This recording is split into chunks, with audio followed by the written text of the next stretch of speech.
বলছে এই সংখ্যাটাকে এই চারটে সংখ্যার মধ্যে কোনটা দ্বারা ভাগ করা যাবে।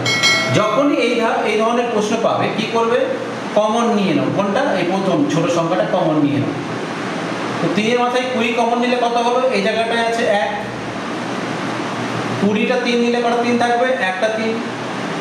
22 থেকে 20 গেলে কত হয়? 3 এর মাথায় 2 এবং এখানে হলো 3 এর মাথায় 3, 3 কিউব।